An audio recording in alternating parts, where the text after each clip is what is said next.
And we turn to international news and diplomacy, and South Africa has notably been excluded from the first G20 Sherpas meeting under the United States Presidency, which is set to take place in Washington later this month.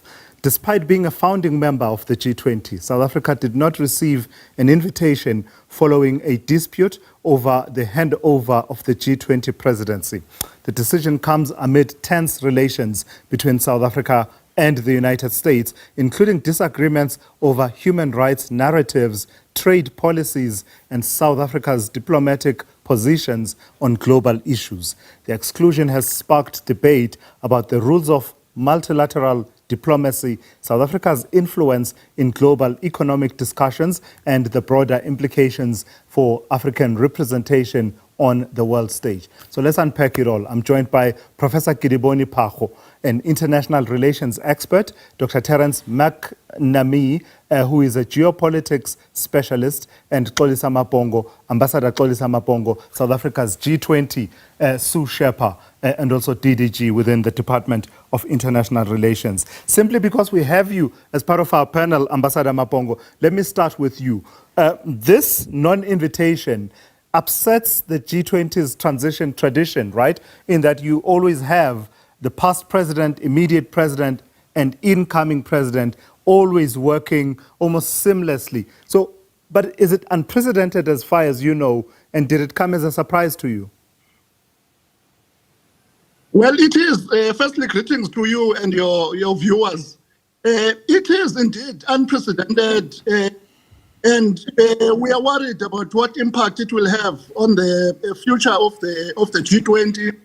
You know that there's been issues of concern between South Africa and the United States, but we did not expect that it would come to this. South Africa is supposed to be in the Troika with the United States and the United Kingdom. That's the decision taken.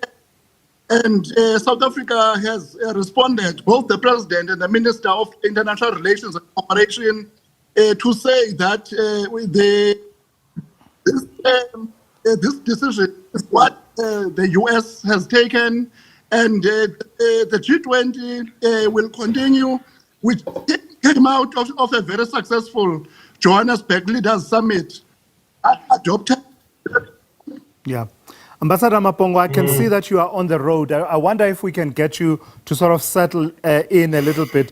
I don't know if you can find a spot where you can comfortably have the conversation with us, because I do want us to benefit from your insights as much as possible. So while you try and do that, let me bring in my other guests as well. Professor Pakgo, let me ask you, what are the implications of South Africa's non-invitation? As far as the G20 makeup is concerned, South Africa is a founding member, of course, and South Africa has always emphasized that fact, that they're not there by invitation. They are a founding member. But in reality, they're not going to be there because they've not been invited for the first Sherpa meeting. What are the implications? Thanks. Good afternoon. Sorry. And thank you for having me. Good afternoon to the viewers. Look, there are many can look into that are really going to impact directly and indirectly on South Africa.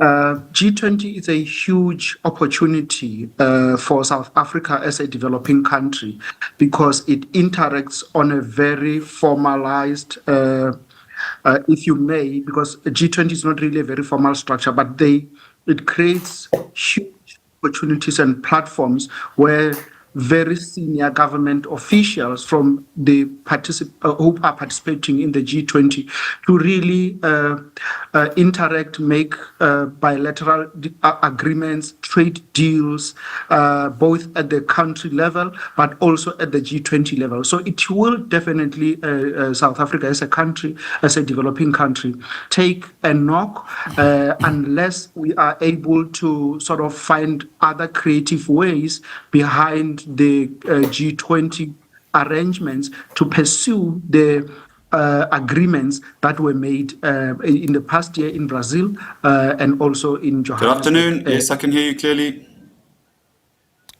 All right, Dr. McNamee. Okay, no problem. Let me ask you this question. Was this in a way foreshadowed by the leaders of the G20 when they met in South Africa? And I ask you this question in the context of the interesting phraseology they chose in their declaration. And the last two paragraphs thereof. Let me just read the last one. It says, "We thank South Africa for its leadership this year.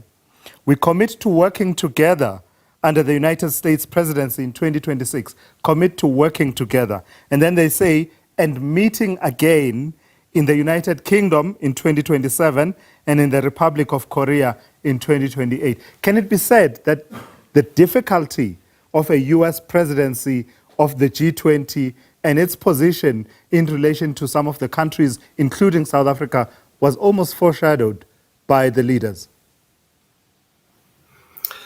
Thanks. Good to be with you. I think we have to inject some realism into this in terms of the G20 issue. This is an issue in South Africa, and nowhere else in the world is paying attention to this. This summit was the first held on African soil, and it was very important in that respect. This is very much an issue about the deteriorating bilateral relations between the US and South Africa, which have been deteriorating all year long.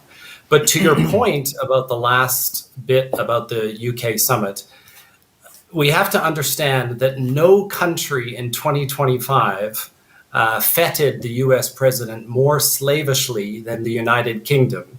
It gave him a second state visit. It laid on the most impossibly lavish banquet for him, hosted by King Charles. South Africa has to understand that it will be very difficult for the United Kingdom to resist US pressure to keep South Africa excluded from the G20 if things do not change. And that's the reality. So I think people are looking for signs about G20 solidarity and so forth. But the reality is that events move on very, very quickly, and we're reading far too much in this. We have to concentrate on getting this relationship or stopping this deterioration of the relationship between South Africa and the United States. Otherwise, who knows what may eventuate. Yeah, so let me stick with you, Dr. McNamee. I get the point you're making about the importance of the bilateral relationship and working on that. But this is a platform, the G20 is a platform that ostensibly was meant to work slightly differently from the rest of the international treaty-based, convention-based organizations that can be prone to political and geopolitical gridlock. This is an organization that works almost informally. Consensus is key. We engage each other on issues until we reach a point where we can, see how we drive progress forward. So were the two not possible to do at the same time? Pursue restoration of the bilateral relationship, but at the same time ensuring that this mechanism is not upset?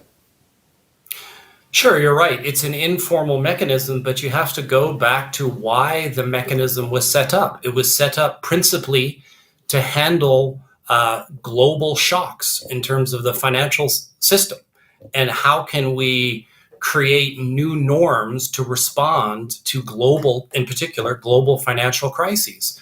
The problem, again, with South Africa is the aspirations for this G20. Of course, no one would quibble with equality, solidarity, and sustainability. Of course, the United States did that, but they did that on the basis that this was not going to be actionable. This was not about whether you agree with it or not. A lot of people believe that if we continue along this path, we are going to encroach upon what is the proper business of the United Nations. And so the difficulty that South Africa has is how does it push these very well-meaning objectives forward when there's simply no compliance mechanism? There is nothing to comply these countries to adhere to the things that were agreed at the G20. And it becomes more problematic because the United States has now thrown it out, and they've created a new agenda, and they will expect the United Kingdom to be broadly aligned to that agenda. So then what happens to everything that came out of the G20 in Johannesburg? That's interesting. Professor Pakhu, let me bring you in on exactly that point. What do you make of that? Part of the grievance, over and above the difficulty and the tension between South Africa and the US bilaterally, part of what has been the reading and the critique of the US is that the agenda of the G20 has been broadened unacceptably and went beyond what the original intention was. But can that be laid squarely at the doorstep of South Africa on its own in a situation where, there are 19 sovereign states, 2 country blocs that make up this G20 that over the past 4 years at least have had these features on their agenda that are not purely economic in nature?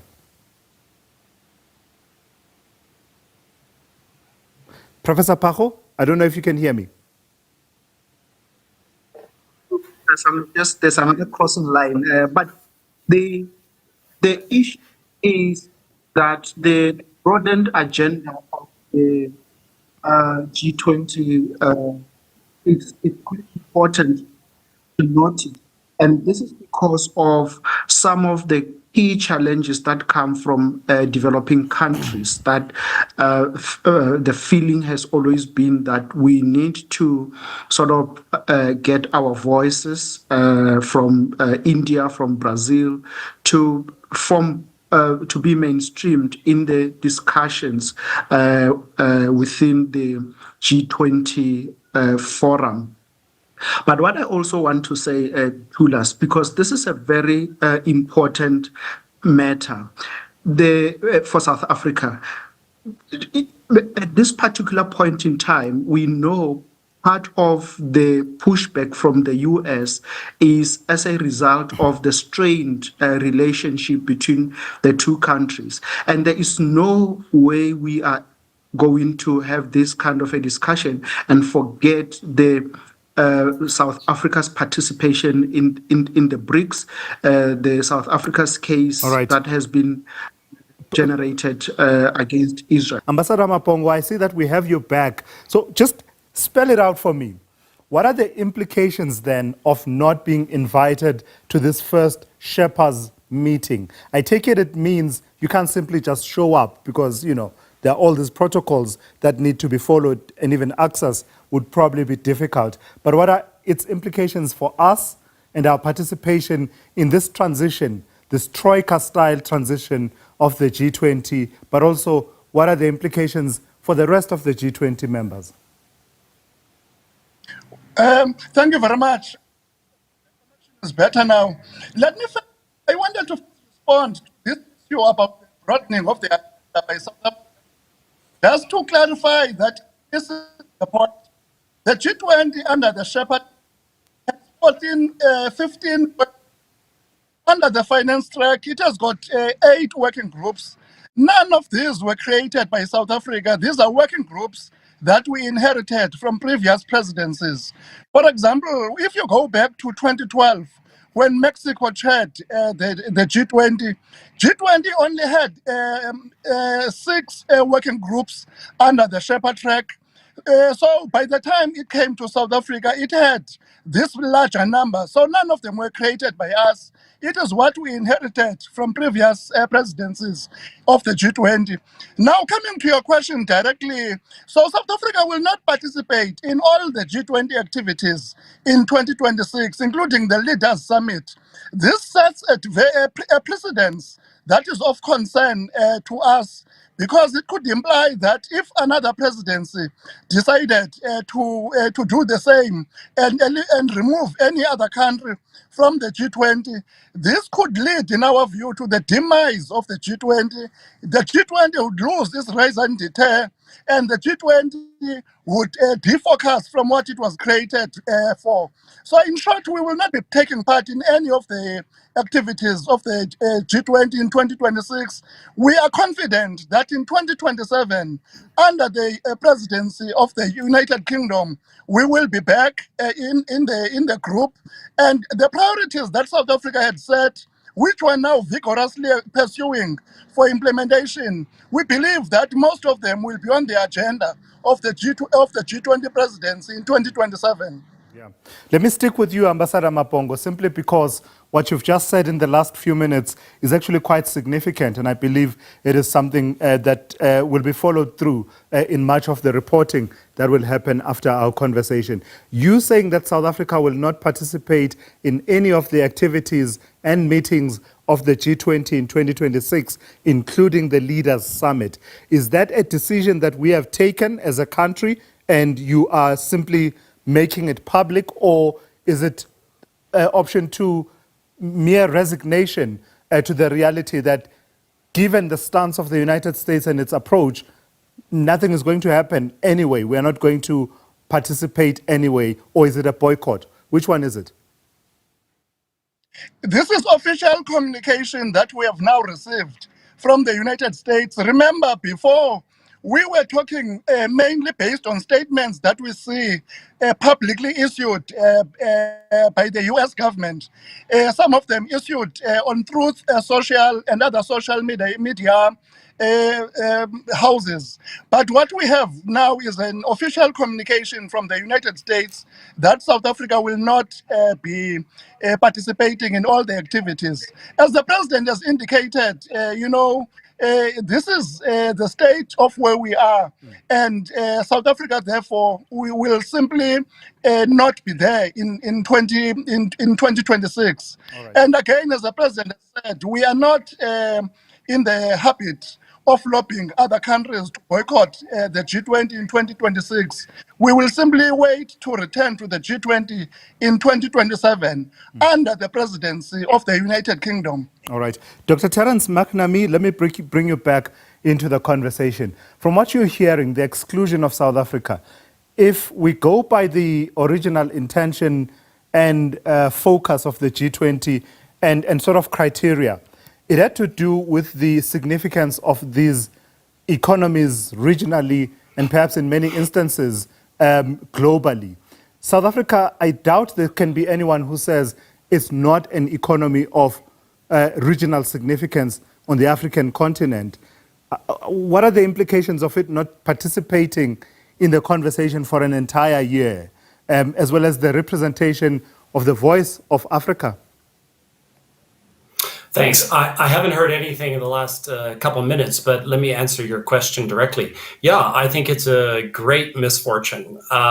It's interesting that Poland has been presented as the replacement for South Africa, and obviously Poland is a major strategic player in Europe. It's also an economy that has grown about 7 times since 1990 and is about twice the size of South Africa.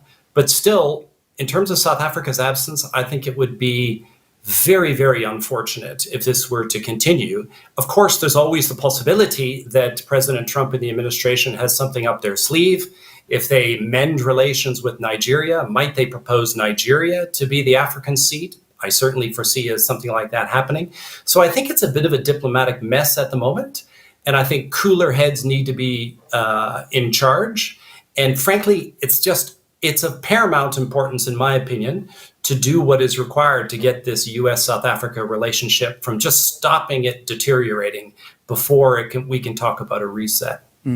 And Professor Pakgo, your take about South Africa not participating. Of course, the African Union will be there as far as continental representation is concerned.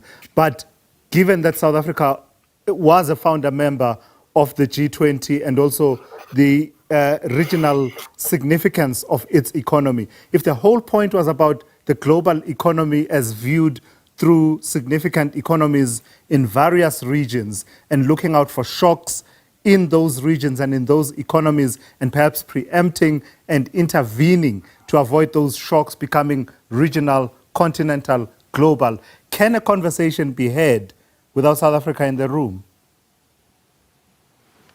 Definitely not, Tulas. And I think it's going to be a very unfortunate situation for the entire African continent because many of the bilaterals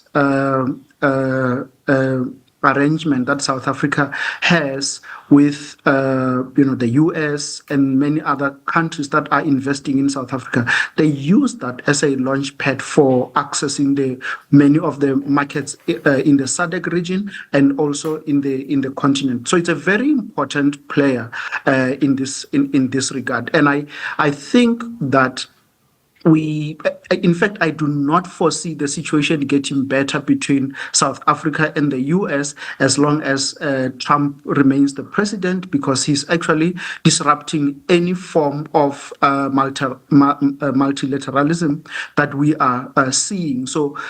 And South Africa is for maintaining those multilateral platforms, including the G20.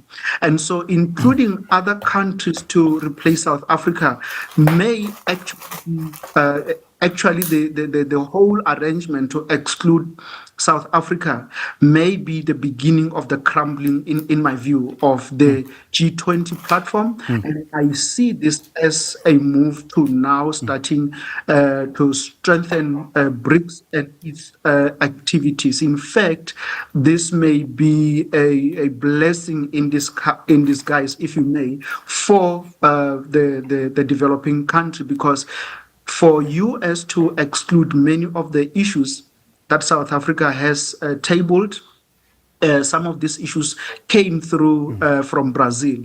It would mean that the developing world will have to go back to the drawing board and say, how do we rearrange ourselves to make sure that these issues that affect us are actually mainstreamed and are spoken about. All right. As a parting shot, may I ask both of you, Dr. McNamee and Professor Pakgo, to just please bear with me for a moment. As a parting shot, I have a question for Ambassador Mappongo that has absolutely nothing with the conversation that we are having. So please, if you don't mind, just remain there for a moment. Ambassador Mappongo, on a separate note, these developments around South Africans, the 17 or whatever the number is, South Africans that we are told are stuck in the conflict between Russia and Ukraine in the Donbas region, and the kind of revelations that we are now hearing about activities of people that we are told are recruiting South Africans under false pretenses,